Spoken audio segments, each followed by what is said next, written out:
Hi, I'm Michelle Begue with a look at what's happening in Latin America now. But first, our news trivia.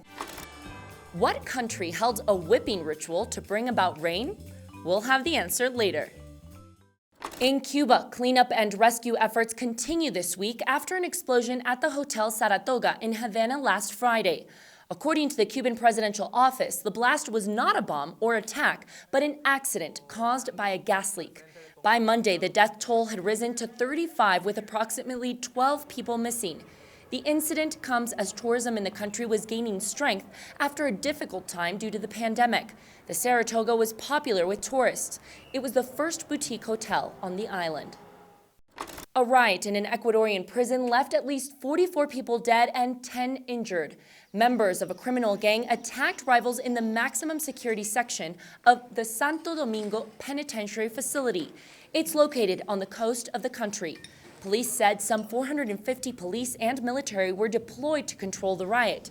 During the chaos, over 100 inmates were temporarily evacuated to protect themselves from the fighting. In 2021, 300 people died during prison riots in Ecuador. This year, the count is over 60 casualties. Costa Rica swore in its new president this weekend. Rodrigo Chavez, a former World Bank economist and finance minister, promised to revive the country's economy. He has a challenging road ahead for any reforms. His political party only has 10 of 57 seats in the legislature.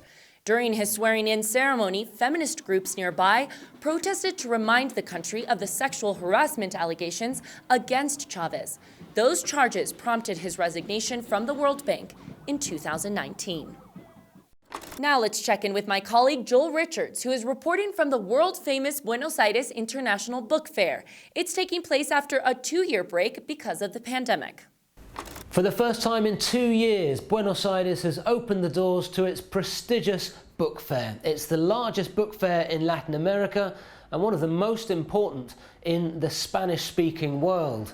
First organised in 1975, it lasts 3 weeks and usually expects over 1 million readers. This year, though, could well surpass that number. After a 2-year absence because of the pandemic, this year it has at times been impossible to move around the fair because of the sheer number of visitors. The city guest of honour this year was Havana, Cuba, and among the highlights, 2010 Nobel Literature Prize winner Mario Vargas Llosa. Vargas Llosa is the last living author of the Latin American boom generation, and as well as his vision of Latin America today, he recounted his experience when he was hospitalized in Madrid 2 weeks ago with complications from COVID.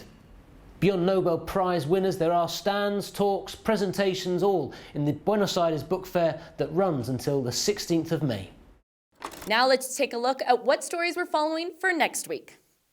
First, Colombia is experiencing the aftermath of the capture and extradition of Dairo Antonio Usuga, known by his alias Otoniel. He was called the most dangerous drug trafficker in the world by Colombian President Iván Duque.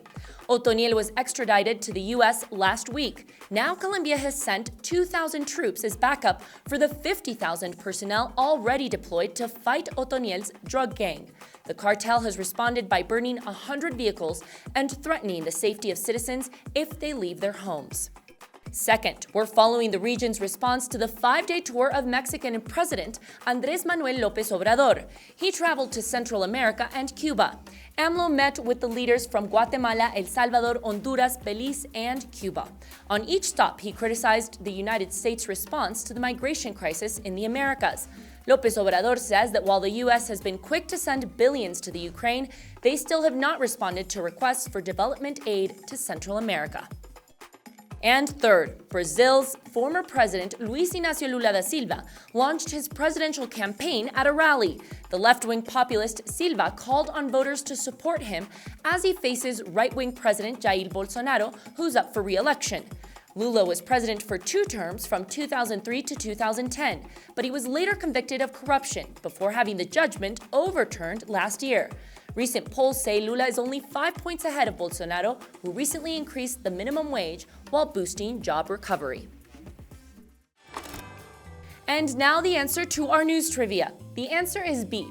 In Mexico, men and women dress up in tiger costumes and literally whip each other in a 300-year-old indigenous ceremony. The blood spilled during the tiger fight ritual becomes an offering to the god of rain. It's believed the gift to the god will help bring an end to drought. Increasingly over the years, women have begun to participate in the event where no one is left injured. And that's it for this week. We'll see you again soon on Latin America Now.